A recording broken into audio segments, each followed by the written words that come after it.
Effect feature. So what I wanted to cover was Mass Effect Legendary Edition. So that came out, when was it? Thursday? So the 14th of May. I was kind of like debating whether like to get this game or not. I was always going to get it eventually. It was just like, oh, do I get it now or do I get it later? And I think it's just, like I got it for a pretty decent deal. I was happy with the price, and I do need to start ticking off my dirty dozen in terms of my resolutions. This is one of the 12 games that I need to play, Mass Effect. Well, one of the 12, it's 3 games you gotta play. No, it's very clear. I only have to play Mass Effect 1. Okay. That is true. That's fair enough. Smart goals, specific, measurable, actionable, relevant, and timely. And yeah, look, like, so I'm just, for clarity, I'm about 3 hours, no, actually 4 hours, I think, into the game. I'm a Spectre now. That's like early in the game. And I am actually already past where I got up to on the 360 version of this game when I bought it. Woohoo! Progress. And man, I'm really into this game. Oh, okay. I'm like, dude, you guys know that I skip things. I skip dialogue. I listen to podcasts instead of the dialogue. I just move on. I'm like, whatever. These stories in games are just lame. What, dude? I'm just that's a loaded statement. Okay, I just got to be real. I got to keep it real. I got to keep it real. Like, the standard of stories in video games is way lower than in really good films that I watch and books that I read. It's just reality. So skip it all, he says. No, most games are like pretty shit stories. Now, I don't know why. I wonder why the stories are shit given he's skipping them all. Yes. No, but that's what happens, right? People don't care about them, so they don't invest in them. They don't sell 1 billion copies because it's got a good story. This game, I don't know, something about the setting, the races, the lore. I am like literally going through every single dialogue option, all the dialogue trees. Welcome to Mass Effect. Yeah, I'm so into this game, man. I'm like really into it. A few things off the top though. Number one, how the hell, and I'm going to start calling out people, how the hell is anyone saying they've done a review of this game?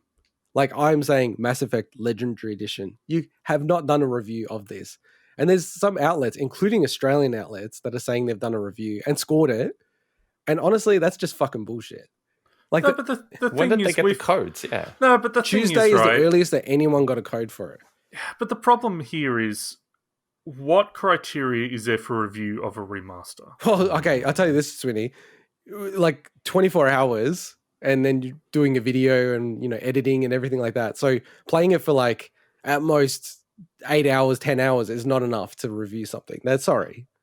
No, but I'm saying that if you've already experienced a game before and you know how it plays out. Yeah, but you couldn't have played you couldn't have even played 10% of the game. No, but if it's a remaster, can you not? That's why I'm asking. I'm not saying that that's okay. I'm asking, what is the criteria for reviewing a remaster?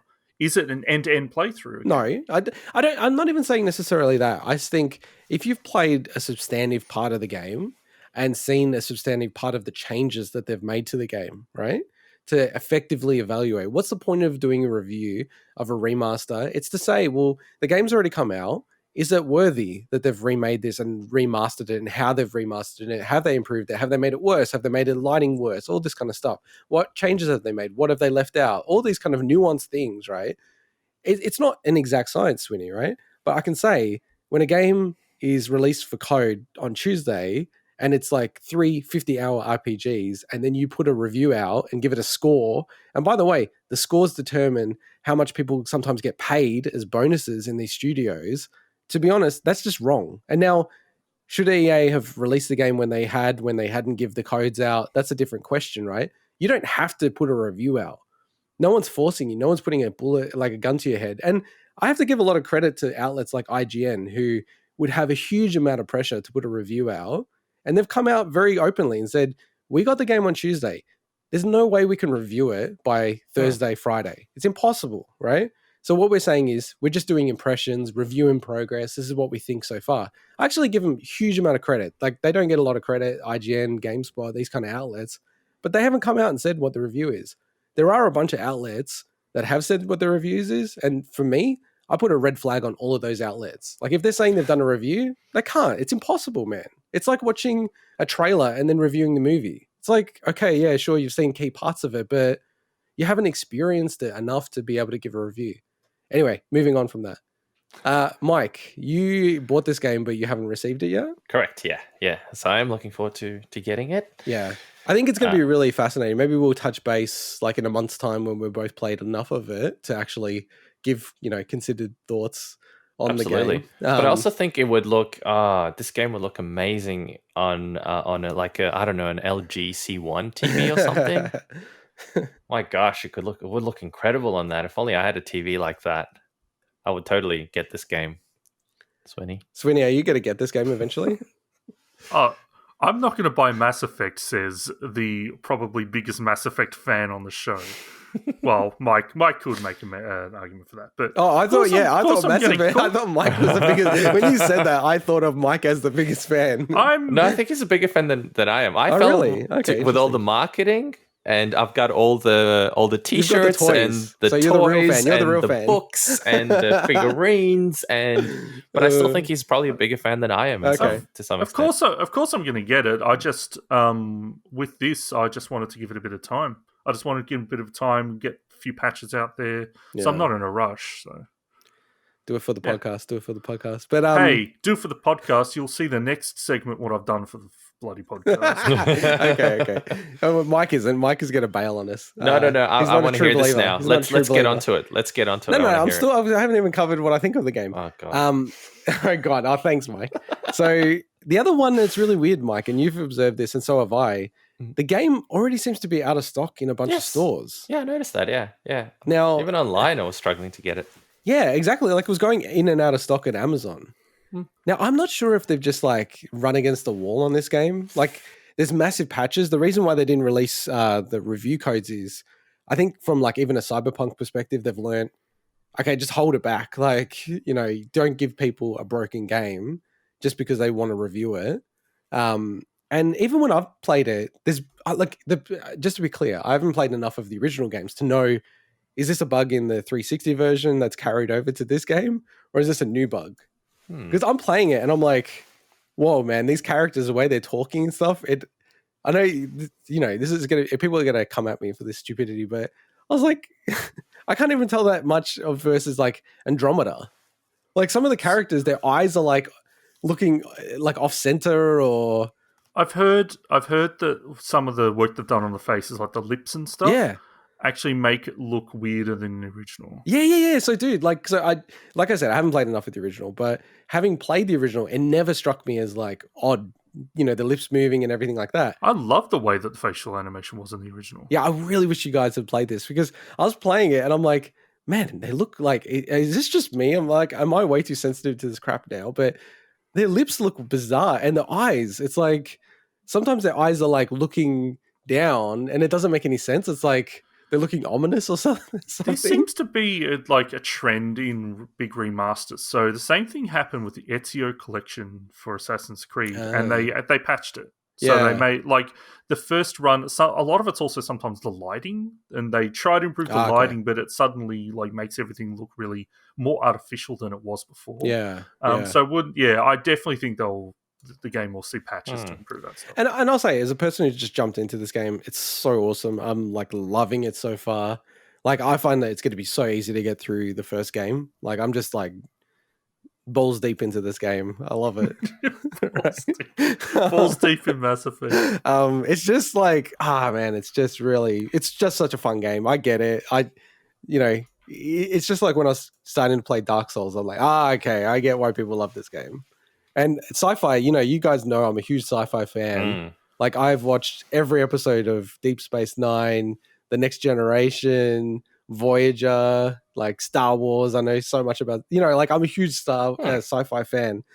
And, as I was saying in the last segment around Elder Scrolls, fantasy just never does it for me.